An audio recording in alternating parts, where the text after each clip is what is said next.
ಹನುಮಂತ ದೇವರು ಲಂಕೆಗೆ ಹಾರ್ತಾ ಇದ್ದಾರೆ ಅಂತ ಗೊತ್ತಾದ ಕೂಡಲೇ ಎಲ್ಲ ದೇವತೆಗಳು ಬಂದು ನಿಂತಿದ್ದ, ಋಷಿಗಳು, ದೇವತೆಗಳು ಎಲ್ಲರೂ ಬಂದಿದ್ದಾರಂತೆ. ಹನುಮಂತ ದೇವರನ್ನು ಕಾಣಬೇಕು, ಈ ಬೃಹತ್ತಾದ ರೂಪವನ್ನು ಸ್ವೀಕಾರ ಮಾಡಿದ್ದಾರೆ. ಅವರ ರೂಪ ಹೇಗಿತ್ತು ಅಂತ ಹೇಳಿದರೆ, ಆ ರೂಪವನ್ನು ಕಂಡಾಗ ಸಮಗ್ರವಾದ ಆಕಾಶವನ್ನೇ ಆಪೋಷಣ ತೆಗೆದುಕೊಳ್ಳುವ ರೀತಿಯಲ್ಲಿ ಅವರ ಆ ರೂಪ ಇತ್ತಂತೆ. ಸಮಗ್ರವಾದಂತಹ ಸಮುದ್ರದ ಜಲವನ್ನೇ ಪಾನ ಮಾಡುವ ರೀತಿಯಲ್ಲಿ ಅವರ ಬೃಹತ್ತಾದ ರೂಪ ಇತ್ತಂತೆ. ಈ ರೂಪವನ್ನು ಕಂಡು ಎಲ್ಲರೂ ಆಶ್ಚರ್ಯಪಟ್ಟರು. ಇನ್ನೇನೋ ಆಗುತ್ತೆ ಈ ಜಗತ್ತಲ್ಲಿ ಹೇಳುವಂತಹ ಈ ಕುತೂಹಲದಲ್ಲಿ ಎಲ್ಲ ದೇವತೆಗಳು, ಎಲ್ಲ ಋಷಿಗಳು, ಮುನಿಗಳೆಲ್ಲರೂ ಇದ್ದರು. ಲಂಕೆಗೆ ಹಾರಬೇಕಾದರೆ ಹನುಮಂತ ದೇವರ ಮನೋಭಾವ ಹೇಗಿತ್ತು ಅನ್ನೋದನ್ನು ವಾಲ್ಮೀಕಿಗಳು ಬಹಳ ಸುಂದರವಾಗಿ ಚಿತ್ರಿಸ್ತಾರೆ. ಲೋಕದಲ್ಲಿ ಒಂದು ಪ್ರಸಿದ್ಧವಾದ ಮಾತುಂಟು, ರಾಮಬಾಣ ಅಂತ.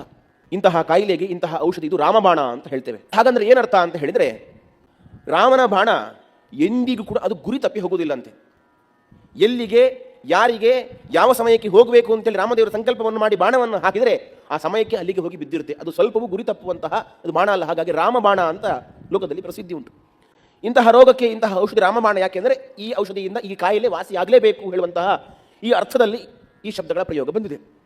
ಈ ಹನುಮಂತ ದೇವರು ಕೂಡ ಹೇಗೆ ಲಂಕೆಗೆ ಹಾರ್ತಾ ಇದ್ದಾರೆ ಅಂತ ಹೇಳಿ, ರಾಮಬಾಣದಂತೆ ಆ ರಾಮನ ಬಾಣ ಹೇಗೆ ಗುರಿಯಿಟ್ಟು ಹೊಡೆದರೆ ಅದು ಅದೇ ಸ್ಥಳಕ್ಕೆ ಹೋಗಿ ಬೀಳುತ್ತೋ, ಅದೇ ರೀತಿಯಾಗಿ ನಾನೂ ಕೂಡ ಆ ರಾಮನ ಬಾಣಂತೆ ಅದೇ ವೇಗದಲ್ಲಿ ಅದೇ ಪ್ರದೇಶಕ್ಕೆ ಹೋಗಿ ಆ ರಾವಣನ ಲಂಕೆಗೆ ನಾನು ಪ್ರವೇಶ ಮಾಡ್ತೇನೆ ಹೇಳುವಂತಹ ಭಾವ ಅವರಲ್ಲಿತ್ತಂತೆ.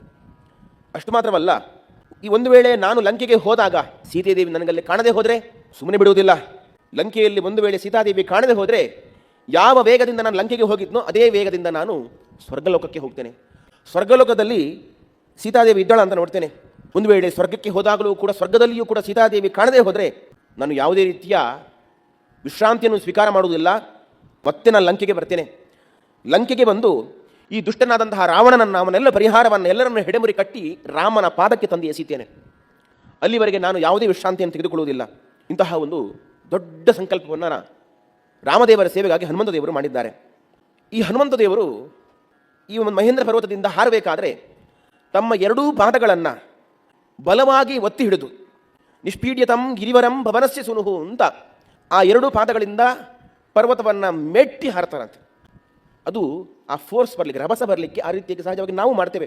ನಾವು ಎಲ್ಲೇ ಜಂಪ್ ಮಾಡಬೇಕಾದ್ರೆ ಎರಡೂ ಪಾದಗಳನ್ನು ಒಮ್ಮೆ ಭೂಮಿಗೆ ಒತ್ತಿ ನಾವು ಹಾರ್ತೇವೆ. ಅದೇ ರೀತಿಯಾಗಿ ಹನುಮಂತ ದೇವರು ಕೂಡ ಎತ್ತರದ ಜಾಗಕ್ಕೆ ಹೋಗಿ ಆ ಮಹೇಂದ್ರ ಪರ್ವತವನ್ನು ಕಾಲಲ್ಲಿ ಗಟ್ಟಿ ಒತ್ತಿ ಹಿಡಿದು ಹಾರಬೇಕಾದ್ರೆ ಒಂದು ಬಾರಿ ಮಹೇಂದ್ರ ಪರ್ವತವೇ ಅದು ಕುಸಿದು ಒಳಗೆ ಹೋಯ್ತಂತೆ. ಆ ಒಂದು ರೀತಿ ಸ್ಪ್ರಿಂಗ್ ಆ್ಯಕ್ಷನ್ ಆ ಮಹೇಂದ್ರ ಪರ್ವತದಲ್ಲಿ ಇತ್ತು ಅಂತ ಹೇಳ್ತಾರೆ. ಆ ಹನುಮಂತ ದೇವರು ಒತ್ತಿ ಹಿಡಿದಾಗ ಅದು ಒಳಕ್ಕೆ ಹೋಯಿತು ಸ್ವಲ್ಪ ಹೊತ್ತು ಅಂತ. ಅಲ್ಲಿಂದ ಹಾರಿದರು. ಹನುಮಂತ ದೇವರು ಹಾರಬೇಕಾದ್ರೆ ಆ ರಭಸ ಹೇಗಿತ್ತು ಅಂತ ಹೇಳ್ತಾರೆ. ಈ ರಭಸಕ್ಕೆ ಸುತ್ತಮುತ್ತಲಿನ ಪರ್ವತಗಳೆಲ್ಲವೂ ಕೂಡ ಹನುಮಂತ ದೇವರ ಹಿಂದೆ ಅದು ಹಾರಿಕೊಂಡು ಬರ್ತಾ ಇತ್ತಂತೆ. ಎಲ್ಲ ವೃಕ್ಷಗಳು ಕೂಡ ಅದು ಹನುಮಂತನ ಹಿಂದೆ ಹಾರಿಕೊಂಡು ಬರ್ತಾ ಇತ್ತಂತೆ. ಎಲ್ಲವೂ ಕೂಡ ಸಮುದ್ರದಲ್ಲಿ ಅಲ್ಲಲ್ಲಿ ಬೀಳ್ತಾ ಇದ್ದಾವಂತೆ. ಯಾಕೆ ಹೀಗೆ ಆಗ್ತಾ ಇದೆ ಅಂತ ಕೇಳಿದರೆ, ಒಂದು ಹನುಮಂತ ದೇವರ ರಭಸ. ಈ ರಭಸಕ್ಕೆ ಆ ರೀತಿಯಾಗಿ ಎಲ್ಲ ವೃಕ್ಷಗಳು ಕಿತ್ಕೊಂಡು ಬರ್ತಾ ಇದ್ದಾವೆ, ಎಲ್ಲ ಪರ್ವತಗಳು ಕಿತ್ಕೊಂಡು ಬರ್ತಾ ಇದ್ದಾವೆ. ಇನ್ನೊಂದು, ಮುಂದೆ ಈ ಒಂದು ರಾಮದೇವರು ಸೇತುವೆಯನ್ನು ಕಟ್ಟಲಿಕ್ಕಿದ್ದಾರೆ. ಸೇತುವೆಯನ್ನು ಕಟ್ಟಲಿಕ್ಕೆ ಹನುಮಂತ ದೇವರು ಶಂಕುಸ್ಥಾಪನೆಯನ್ನು ಮಾಡ್ತಾ ಇದ್ದಾರೆ ಅಂತೇಳಿ ಒಬ್ಬ ಕವಿ ಹೇಳ್ತಾನೆ. ಬಹಳ ವರ್ಣನೆಯನ್ನು ಮಾಡ್ತಾ ಕವಿ ಹೇಳ್ತಾನೆ, ಈ ಒಂದು ರಾಮ ಸೇತುವೆಗೆ ಶಂಕುಸ್ಥಾಪನೆಯನ್ನು ಮಾಡಿದವರು ಯಾರು ಅಂತ ಹೇಳಿದರೆ ಅದು ಹನುಮಂತ ದೇವರು. ಈ ವೃಕ್ಷಗಳನ್ನು ಕಿತ್ತುಕೊಂಡು ಹೋಗಿ ಸಮುದ್ರದ ಮಧ್ಯದಲ್ಲಿ ಅದನ್ನು ಹೂತು ಹಾಕುವುದರ ಮೂಲಕ ಆ ರಾಮ ಸೇತುವೆಗೆ ಹನುಮಂತ ದೇವರು ಶಂಕುಸ್ಥಾಪನೆ ಮಾಡುವ ರೀತಿಯಲ್ಲಿ ಇತ್ತು ಅಂತ ಒಬ್ಬ ಭೋಜ ಹೇಳುವಂತಹ ಮಾತು, ಭೋಜ ಎಂಬ ಕವಿ ಹೇಳುವಂತಹ ಮಾತು. ಅಲ್ಲಿ ಹಾರ್ತಾ ಹೋಗ್ತಾ ಇರಬೇಕಾದ್ರೆ ಮಧ್ಯದಲ್ಲಿ ಮೈನಾಕ ಪರ್ವತ ಅಂತ ಒಂದಿತ್ತು. ಮೈನಾಕ ಪರ್ವತ ಅದು ಸಮುದ್ರದಲ್ಲಿ ವಾಸ ಮಾಡಿಕೊಂಡಿತ್ತು. ಸಮುದ್ರದಲ್ಲಿ ಯಾಕೆ ವಾಸ ಮಾಡಿಕೊಂಡಿತ್ತು ಅಂತ ಹೇಳಿ ಅದಕ್ಕೊಂದು ಇತಿಹಾಸವನ್ನು ಹೇಳ್ತಾರೆ. ಈ ಹಿಂದೆ ಎಲ್ಲ ಪರ್ವತಗಳಿಗೆ ರೆಕ್ಕೆ ಇತ್ತಂತೆ. ಈ ಎಲ್ಲ ಪರ್ವತಗಳು ತಮ್ಮ ರೆಕ್ಕೆಯಿಂದ ಎಲ್ಲಿ ಬೇಕೋ ಅಲ್ಲಿ ಹಾರ್ಕೊಂಡು ಹೋಗ್ತಾ ಇದ್ವಂತೆ. ಹೀಗೆ ಎಲ್ಲಿ ಬೇಕೋ ಅಲ್ಲಿ ಹಾರ್ಕೊಂಡು ಹೋಗಿ ಕಂಡಲ್ಲಿ ಕುಳಿತು ಅನೇಕ ಜೀವರಾಶಿಗಳಿಗೆ, ಜೀವ ಸಂಕುಲಗಳಿಗೆ ಇದರಿಂದ ಹಾನಿಯಾಗ್ತಾ ಇತ್ತು. ಅನೇಕ ಮನೆಗಳು ಪುಡಿಯಾಗಿ ಹೋಗ್ತಾ ಇತ್ತು, ಅನೇಕ ನಗರಗಳು ಹಾಳಾಗ್ತಾ ಇತ್ತು. ಇದನ್ನೆಲ್ಲ ಗಮನಿಸಿದಂತಹ ಇಂದ್ರದೇವರು ತಮ್ಮ ವಜ್ರಾಯುಧದಿಂದ ಎಲ್ಲ ಪರ್ವತಗಳ ರೆಕ್ಕೆಯನ್ನು ಕತ್ತರಿಸಿದ್ರಂತೆ.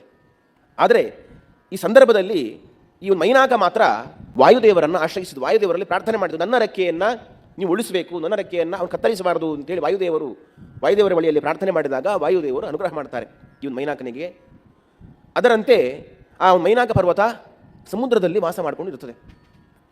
ಹನುಮಂತ ದೇವರು ಸಮುದ್ರವನ್ನು ದಾಟಬೇಕಾದರೆ ಮೈನಾಕ ಪರ್ವತಕ್ಕೆ ಸಮುದ್ರದೇವ ಹೇಳ್ತಾನಂತೆ, ಹನುಮಂತ ದೇವರು ಬರ್ತಾ ಇದ್ದಾರೆ, ಅವರಿಗೆ ಸ್ವಲ್ಪ ಉಪಚಾರವನ್ನು ಮಾಡು ಅಂತ.